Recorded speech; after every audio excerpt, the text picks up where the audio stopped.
fazer uma revisão daquilo que a gente já aprendeu nessa matéria, que é teísmo, tá bem? Lá na introdução nós falamos que Cristo, ele é indubitavelmente a origem de todas as coisas, e nós agora já sabemos que não tem condições de nós falarmos de Deus sem falarmos de Cristo, porque foi Cristo quem nos ensinou sobre Deus. O nosso teísmo é um teísmo cristão, porque foi Cristo quem nos ensinou sobre o Pai. Ninguém conhece o Pai senão o Filho, e aquele a quem o Filho quiser revelar, e o Filho fez isso, nos revela ao Pai. A partir daí nós começamos a falar que Deus, ele pode ser, nós podemos ir buscar uma teologia, e a teologia ela esbarra muito com a idolatria. Idolatria é justamente a prática de você criar um Deus, e existe uma idolatria evangélica, evidentemente, porque é quando você quer trazer aquele que é o transcendente, que está fora, você quer trazer ele para dentro. Só que trazer ele para dentro é perigoso, porque nós podemos modelar Deus, moldar Deus, e a gente pode esbarrar na idolatria. Para que serve então a teologia? Justamente para nos despertar para esta verdade, de que não tem como conhecer Deus senão por revelação e com humildade. E por isso existem assim muitas teologias. Você não tem uma teologia só, você tem várias. Um desses braços da teologia é chamado de teologia apofática, que é um tipo de teologia onde você faz uma negação. Exemplo, Deus é santo. Não, Deus não é santo. Deus é mais do que santo. Deus é justo. Não, Deus não é justo. Deus é mais do que justo. Isso aí também pode ser chamado de teologia apofática. Faltam palavras, e por faltarem palavras a gente tem que usar um recurso chamado de antropomorfismo. Antropomorfismo é eu utilizar uma linguagem em formas humanas, que são conceitos humanos, e fazer ele referência a Deus. Deus ter um braço, Deus ter um trono, Deus ter olhos, Deus ter sentimentos. Esses sentimentos, lógico, para nós são compreensíveis, mas quando você aplica para Deus, são antropomorfismos, é uma figura de linguagem. Porque Deus, por exemplo, não tem braços, não tem olhos. Jesus disse, Deus é Espírito. Deus sendo Espírito, como que vamos descrever um Espírito? Impossível. O máximo que a gente consegue fazer é usar uma linguagem figurativa, que é o antropomorfismo. A partir daí a gente tentou fazer um retrocesso. O que Deus estava fazendo antes da criação?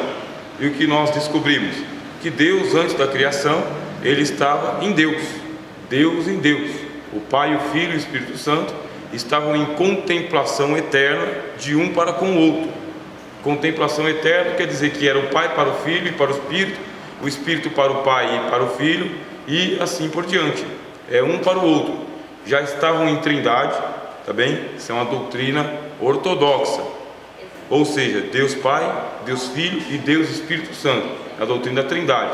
Já eram uma trindade, mas Pai, Filho e Espírito Santo são nomes que vão vir depois por causa da misericórdia, da ordem da criação.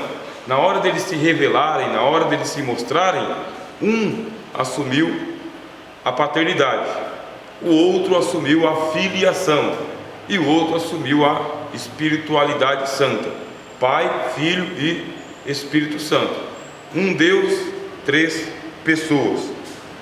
A partir daí nós fomos retornando para ver que já que eu tenho Pai, Filho e Espírito Santo, eles vão se virar. Quer dizer, eles vão sair da eternidade e eles vão se mostrar para nós. Quando eu falo sair da eternidade, é mais uma figura de linguagem. Deus não pode sair da eternidade. Ele está na eternidade. Aliás, ele criou a eternidade. Mas para ficar mais fácil, a gente fala sair, ou virar-se, né? Ou começar, colocar um início. É por causa da nossa fraca inteligência. Tão fraca é a nossa inteligência que o apóstolo Paulo escreve aos Romanos falando que ele está orando a Deus para que Deus abra os olhos do nosso entendimento, para que nós tenhamos inteligência espiritual.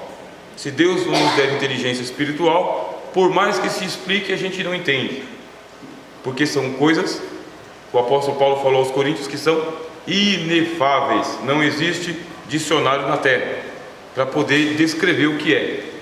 Nós vamos pegando de empréstimo o que a gente tem por aqui, que é uma linguagem fraca. Bom, nós falamos sobre a natureza da criação. Só Deus é Espírito, tá bem? Só Deus é Espírito puro. Deus é Espírito puro mesmo, é Espírito com Espírito, não tem mais nada.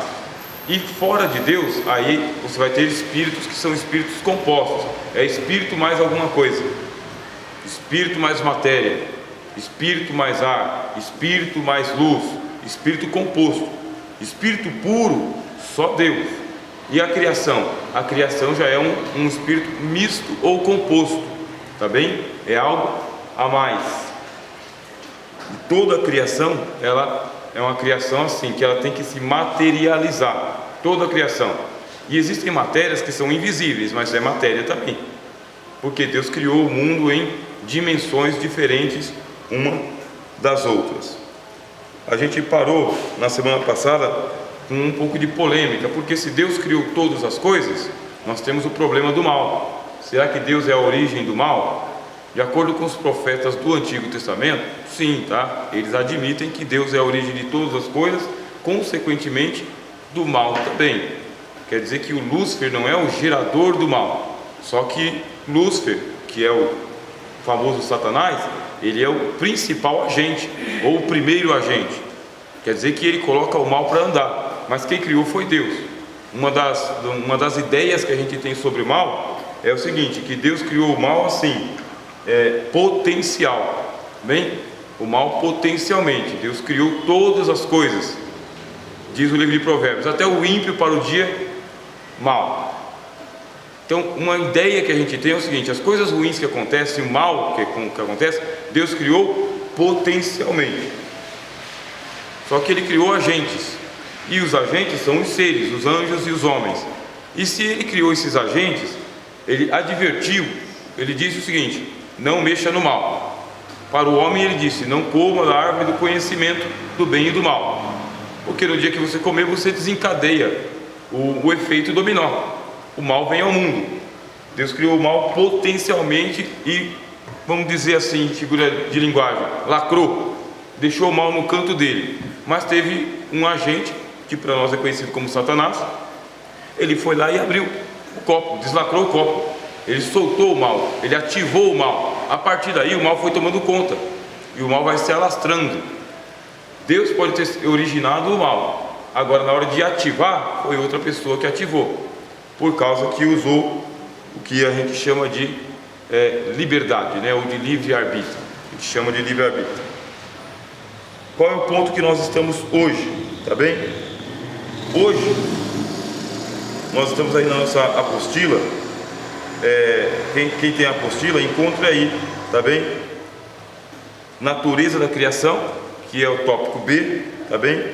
E o parágrafo 4, aonde está escrito assim: é imprescindível que tenhamos em mente a infinita distância entre o Criador e a criação, pois o luciferianismo quer equiparar Deus e o diabo, como se houvesse possibilidade de colocar um frente ao outro em uma balança de dois braços. Isto é impensável. Deus criou Lúcifer, e por mais que o tenha enriquecido de atributos, forças e potências, ainda assim o mantém feito cão na coleira, como reclamou o Monteiro Lobato. A grande desgraça do mundo é a coleira, e como há coleiras espalhadas pelo mundo. É isso que nós vamos falar hoje, tá bem?